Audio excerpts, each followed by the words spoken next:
Okay, so this is Marcus Paschke and Ben Riggs' submission for the World War I project, where Ben will be reviewing the accuracy of Battlefield 1, and I will be reviewing the accuracy of Valiant Hearts. So here's the opening scene in Valiant Hearts, and I will give you a review after it is played. After the assassination of Prince Franz Ferdinand of the Austro-Hungarian Empire, the German Empire declares war on Russia. Because of established alliances, France is preparing for conflict. Okay, so this scene obviously goes over the causes of World War I, and as we know, the acronym for the causes is outlined as MAIN or Mania. And for a 15-second clip, the game does a very good job outlining mostly alliances and assassination, but touches on a couple other things. Okay, so here's an image of a facts column that it gives you, and these are pretty much just facts of what is currently going on in the game that relates to real life, and these obviously are very accurate. Okay, so those were just some side facts about the war, but now we're going to focus on the overall accuracy of the gameplay. So trenches were what made the war especially dark and especially gruesome, and the game does a good job of portraying just the brutality of it. And they also include little cutscenes like this one explaining trenches, as well as other things. Soldiers holed up amid a vast labyrinth of trenches and tunnels that would become the indelible image of the Great War. So moving on, we have the use of medic dogs in Germany at the time. In World War I, Germany was the main user of medic dogs, and in the game you can play as a German character, and he is the only character to have a medic dog with him, which is accurate. Now here's a clip that will exemplify the accuracy of the weapons and the soldiers' uniforms.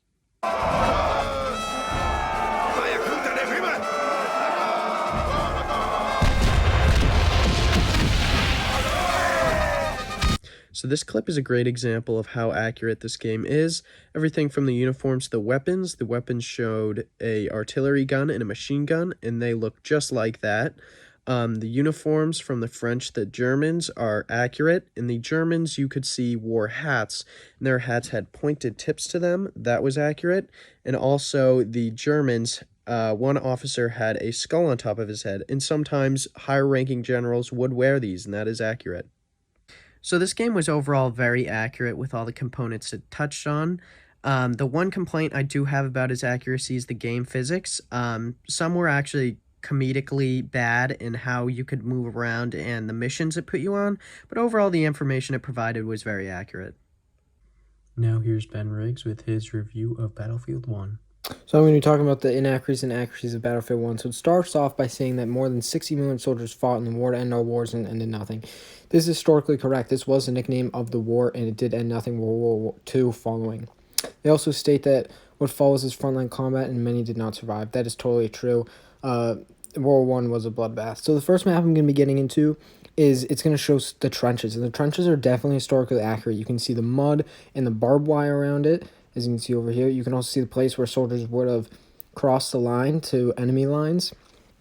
And you can see the total destruction of this map. So this map is totally accurate. Again, you can see the barbed wire, which would be around these trenches. So far, Battlefield 1, the maps are very accurate. So as you can see, in different parts of the trenches that would have been. But what's not accurate is actually the gameplay and multiplayer and the movement of the soldiers. So as you can see, there is gas, which is completely accurate, and you have to put on a face mask, which you would have to do in World War I. They used a lot of this gas to hurt soldiers, but this is not accurate. The movement of the soldiers in the total combat, throwing grenades and charging through town, and as you can see, these automatic weapons, you're not going to see this at all in World War I. So we're going to get into this map. This map is definitely historically accurate. It shows the total destruction of many towns in France that were absolutely destroyed by the nations fighting. As you can see, the blimps or the zeppelins in the air. You can see no man's land with the trees, and there's no grass, and it's just dirt, and destruction from artillery. So overall, the maps are extremely accurate to what World War I would have looked like. As you can see, this is an actual example of a World War I town in France. But the guns are not accurate at all. As you can see, these are fully automatic. Soldiers are not going to have these guns with extended ammos. You're not going to see it. But you will see these bayonets that are on most ends of the guns. So that's accurate, but not the actual firing of the guns. These are the only machine guns that they would have had in World War One. So you also wouldn't see soldiers with a secondary weapon right here. This pistol did not exist. You're not going to see these pistols with everyday soldiers.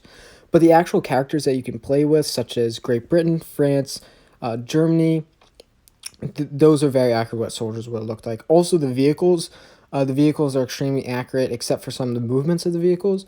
But the actual overall look of the vehicles are very accurate, and we're going to get into the heavy tank next. So this is the heavy tank.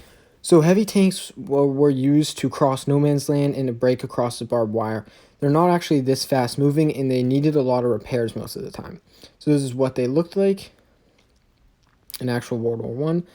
And as you can see in Battlefield 1, they look almost exactly alike. So very accurate in the actual design of the heavy tanks, just not the overall movement.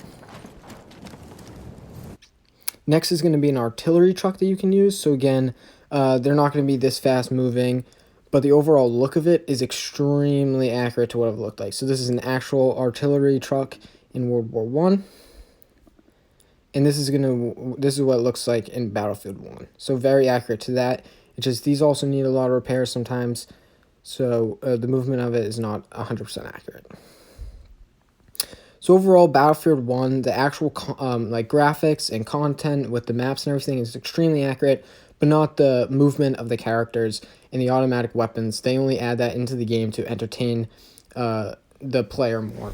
But overall, it's very accurate in the scenery and everything like that.